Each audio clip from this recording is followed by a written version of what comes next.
અમદાવાદના પૂર્વ વિસ્તારમાંથી જ્યાં માથાભારે શખ્સોનો આતંક જોવા મળ્યો છે। નિકોલ વિસ્તારમાં લુખ્ખા તત્વોએ દુકાનને સળગાવી હોવાની વાત સામે આવી છે। ત્યારે મોબાઈલની દુકાનના દ્રશ્યો કેમેરામાં કેદ થયા છે। જ્વલનશીલ પ્રવાહી છાંટીને દુકાન સળગાવી હોવાની વાત સામે આવી છે। આપને જણાવી દઈએ, લુખ્ખા તત્વોની હરકતથી સ્થાનિક વેપારીઓમાં પણ ફફડાટ જોવા મળ્યો છે। પોલીસને ઘટનાની જાણ થતાં જ ધરપકડનો ધમધમાટ શરૂ કર્યો છે।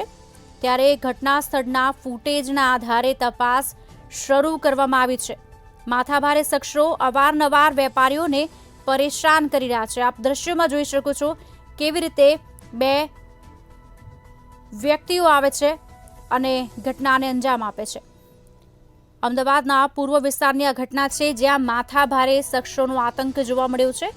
નિકોલ વિસ્તારમાં લુખ્ખા તત્વોએ જ્વલનશીલ પ્રવાહી છાંટીને દુકાન સળગાવી હોવાની વાત સામે આવી છે। આપ દ્રશ્યોમાં જોઈ શકો છો બે વ્યક્તિઓ જે આવે છે પોતાના ચહેરા ઢાંકે છે, જ્વલનશીલ પદાર્થનો ઉપયોગ કરે છે અને આગ લગાવવાની કોશિશ કરે છે। નિકોલ વિસ્તારમાં લુખ્ખા તત્વોનો આતંક વધી રહ્યો છે અને ગણતરીની મિનિટોમાં જ આ દુકાનને સળગાવવાની કોશિશ કરે છે અને આખરે આગ પણ લાગે છે। મોબાઈલની દુકાન સળગાવવાના દ્રશ્યો કેમેરામાં કેદ થયા છે। લુખ્ખા તત્વોની આ હરકતથી સ્થાનિક વેપારીઓમાં પણ ફફડાટ જોવા મળ્યો છે। આપને જણાવી દઈએ, નિકોલની આ ઘટના છે। આરોપીને પકડવા માટે ચક્રો ગતિમાન કર્યા છે। ઘટના સ્થળના ફૂટેજ સામે આવ્યા છે। સીસીટીવી ફૂટેજના આધારે પોલીસે તપાસ શરૂ કરી છે, પણ હવે જોવાનું એ રહેશે કે કયા પ્રકારની અને ક્યારે કાર્યવાહી કરવામાં આવે છે। તો નિકોલ વિસ્તારમાં લુખ્ખા તત્વોએ દુકાન સળગાવી છે।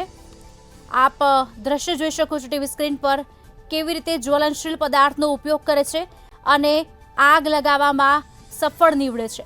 પણ હવે જોવાનું એ રહેશે કે સીસીટીવી ફૂટેજના આધારે તપાસ શરૂ કરી છે પોલીસે, ત્યારે ક્યારે આ જે આરોપીઓ છે તે પકડાય છે અને શા માટે તેણે આ કૃત્ય કર્યું છે તે પણ હવે જોવું રહેશે। તપાસમાં જ તમામ વસ્તુઓ બહાર આવી શકે તેમ છે, પણ માથાભારે જે શખ્સો છે તે અવારનવાર ત્યાંના વેપારીઓને હેરાન પરેશાન કરતા હોય છે અને નુકસાન આવી રીતે પહોંચાડતા હોય છે।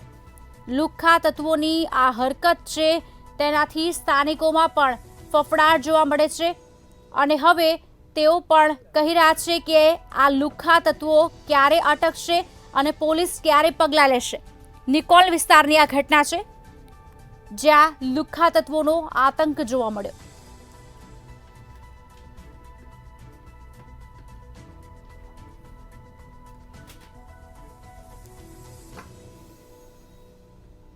આરોપીને પકડવા માટે આ ચક્રો ગતિમાન કર્યા છે। ફૂટેજના આધારે તપાસ શરૂ કરી છે, પણ હવે આપ જોઈ શકો છો દ્રશ્યમાં કે બે વ્યક્તિઓ આગળ જઈ રહ્યા છે અને બે વ્યક્તિઓ આ દુકાનને આગ ચંપી કરવાની કોશિશ કરી રહ્યા છે। પાછળથી બે વ્યક્તિઓ પરત પણ ફરે છે, પણ શા માટે આ બે વ્યક્તિઓને રોકતા નથી? શું તેઓની સાથે છે કે પછી અજાણ્યા બનવાની કોશિશ કરી રહ્યા છે?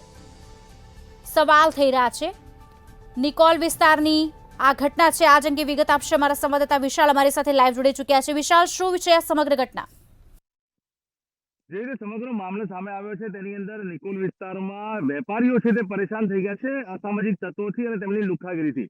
કારણ કે ક્યાંક ને ક્યાંક આ અસામાજિક તત્વો છે તે લોકોને હેરાન કરે છે, તેમની પાસેથી રૂપિયાની માંગણીઓ કરે છે અને જો તેમની માંગણીઓ પૂર્ણ કરવામાં ન આવે તો તેમને મારવાની ધમકી આપે છે અને દુકાન સળગાવી દેવાની ધમકી આપે છે। અને તેવું જ થયું આ સમગ્ર પ્રકરણમાં।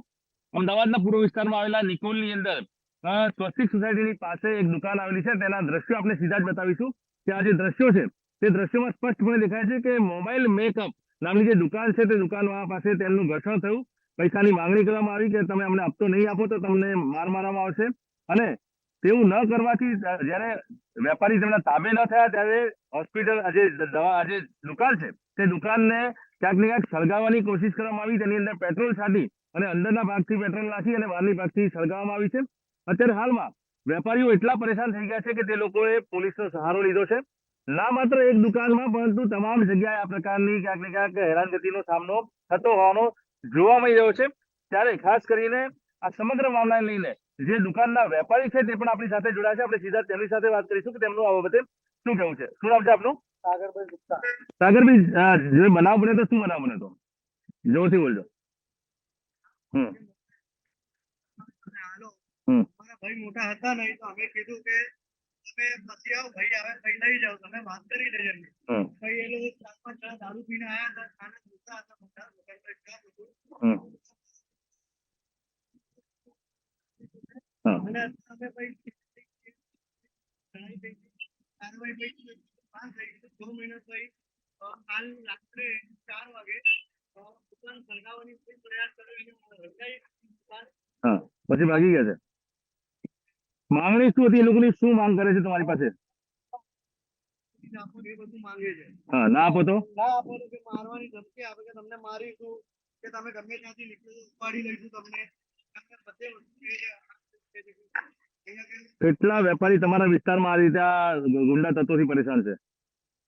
કાલે બી આ બનાવ બન્યો એના પછી અમે પોલીસ સ્ટેશન ગયા, મ્યુનિસિપલ ઓફિસ ગયા, બરાબર. ત્યારે પછી પીઆઈ સાહેબ આવ્યા, અમારી જોડે બધું કાર્યવાહી કરી. એ બી પોતે જ અત્યારે હાથે આવ્યો હમ હમ કાર્યવાહી થઈ નથી એમ કોઈ મદદ નથી. હમ તો જે રીતે અત્યારે હાલમાં સમગ્ર પ્રકરણ સામે આવ્યું છે, વેપારીઓ ક્યાંક પરેશાન થઈ ગયા છે. તમામે તમામ જગ્યાએ જોવા જઈએ તો આજે આ નિકોલનો જે વિસ્તાર છે, આપ જોઈ રહ્યા છો, આજે તમારી જે દુકાનો છે, તમામ દુકાનોને ક્યાંક ને ક્યાંક ટાર્ગેટ કરવામાં આવતી હોય છે, રૂપિયાની માંગણીઓ કરવામાં આવતી હોય છે અને તમામ લોકો પાસે કંઈક ને કંઈક રૂપિયાની અથવા તો વસ્તુઓની માંગણી કરવામાં આવે છે અને કહેવામાં આવે છે કે જો તમે તાબે નહીં થાવ તો તમને લોકોને ક્યાંક ને ક્યાંક પરેશાન કરવામાં આવશે અને તમને લોકોને મારવામાં આવશે. અને જો તેમ છતાં પણ વેપારીઓ તાબે નથી થતા તો આ પ્રકારની ઘટનાને અંજામ આપવામાં આવે છે. તમામ વેપારીઓ અને લોકો અત્યારે અહીંયા આવ્યા છે અને ખાસ કરીને તે લોકો એક જ માંગણી કરી રહ્યા છે કે જો આ પ્રકારનું ગુંડા તત્વનો જે ત્રાસ રહેશે તો આખરે તે લોકો વેપાર ધંધો કેવી રીતે કરશે, કેવી રીતે આ સ્થાનિક વિસ્તારમાં જીવશે. આ જ બાબતને લઈને નિકોલ પોલીસ પણ ક્યાંક સક્રિય થઈ છે અને આ પ્રકારના જે ગુંડા તત્વો છે તેમને પકડવા માટેની કાર્યવાહી હાથ ધરી છે.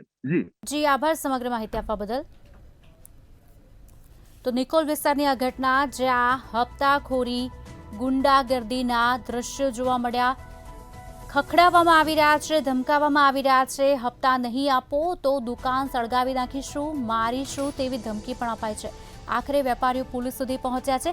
હવે જોવાનું એ રહેશે કે પોલીસ કયા પ્રકારના પગલાં લેશે.